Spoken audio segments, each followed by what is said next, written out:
PJO Nation, what's good? It's your boy Ant the Messenger along with Wild Weezy Social Media Encyclopedia, and we coming to you by the way of the Put Your Gloves On podcast. Make sure that you guys are hitting the subscribe button as well as that bell, and that you're going to the YouTube channel to watch the full episodes of our podcast, as well as our shorts, our reels, and our uploaded videos. Once again, we thank you guys. Rumors have it, rumors have it.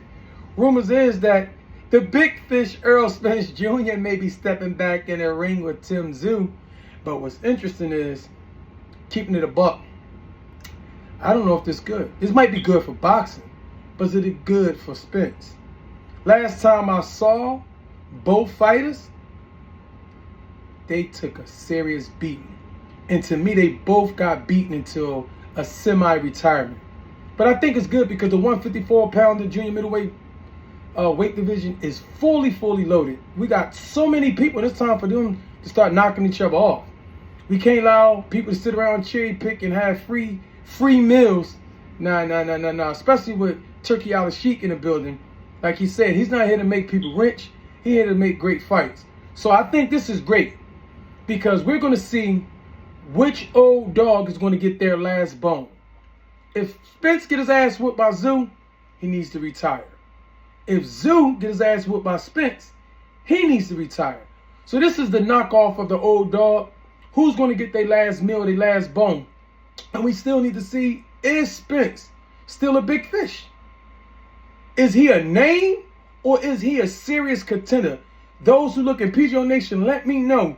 Do you consider Spence someone, based off the last thing that you saw with Spence, it didn't look good.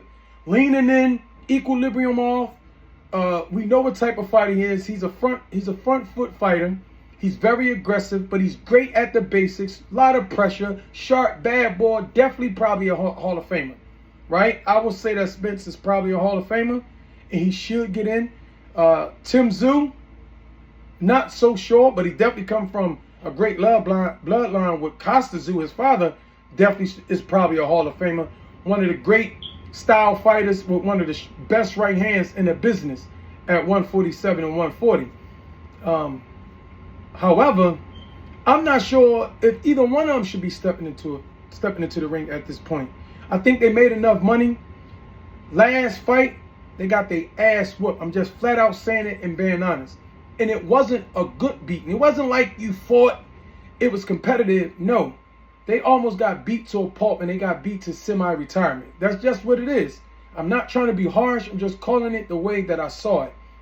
And think about it. Since those last ass whoopings, they haven't been busy, haven't been itching to get in the ring. So I think they say the key to success is timing. Being at the right place at the right time. Well, the key to success is not just being at the right place at the right time, but it's also fighting the right fighter at the right time, you know?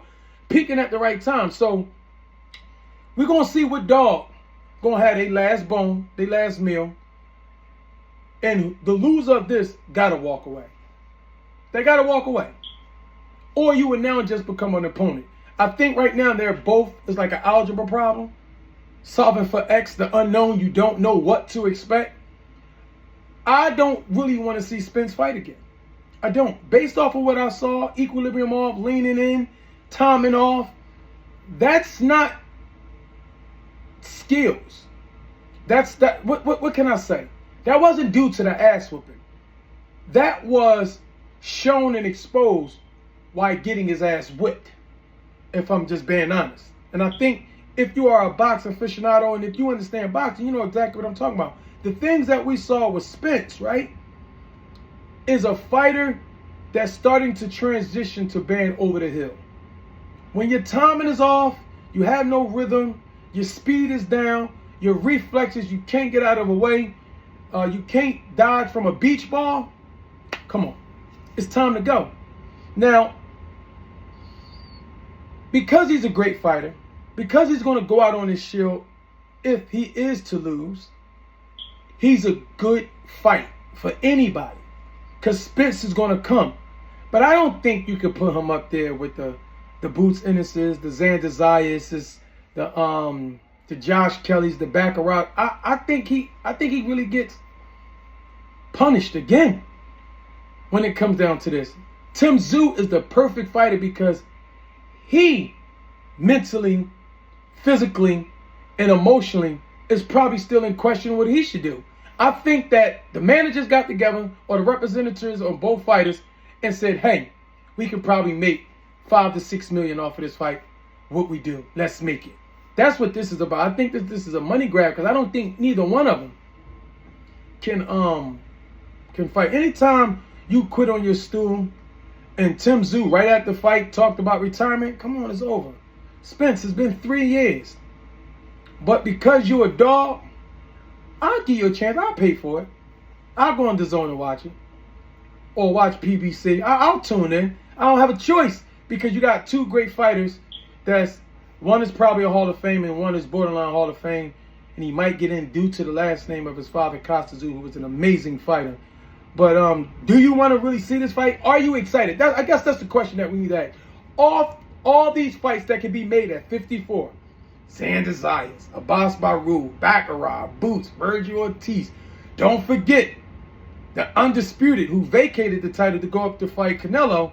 Charlo is back now. The Giant is woken. He's back talking shit. He's calling people out. So now, what is to be expected?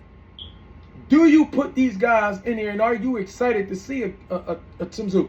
And if you a Tszyu in Errol Spence, if you are excited, I think the only reason why we would be excited to see what does Spence have left in the tank. We want to see what he still got in the tank. So I guess for that reason, I'm gonna say I'm excited because I want to see if he still got it. If I had to bet, I would say it's gone. I think between the car accident and the butt whooping that he took against Bud, that takes years in fights off. That was a four fight that he fought. A 4-fight fight. What do I mean by that? That ass whooping was so bad that it was like Errol Spence fighting 4 times. So that he fought Bud 4 times in that one butt whipping that he took. That's how bad it was. And it's the same thing with Tszyu. Your boy Fandora jumped on him like flies on poop and gave him a chance to breathe and stopped him. Beat him to submission. That's really what happened. And I don't know mentally and psychologically if you can come back after that type of performances that you gave and you took that much punishment. So PGO Nation, let me know what you guys think, man. Are you excited to see Spence and Tszyu? And what is the reason? Is it because of what I said? You want to see what they still got in the tank? Or you think genuinely that these are two serious competitors in the junior middleweight division? I don't. Let me know. Drop a comment, like and subscribe, and join us Tuesday. Every Tuesday at 7 p.m. we go live with special guests. Me and Wild Weezy talk about the hottest conversations in the boxing game. And you got your boy Ant the Messenger. We back. I'm back in the ring. All right? Because I got my ears to the ground and my eyes in the gym. And I'm talking and I'm getting that scoop for y'all. And I'm going to bring it from them to y'all. So you let me know what y'all think, man. Subscribe. Put your gloves on podcast. Holla at your boy. We out of here. Yeah.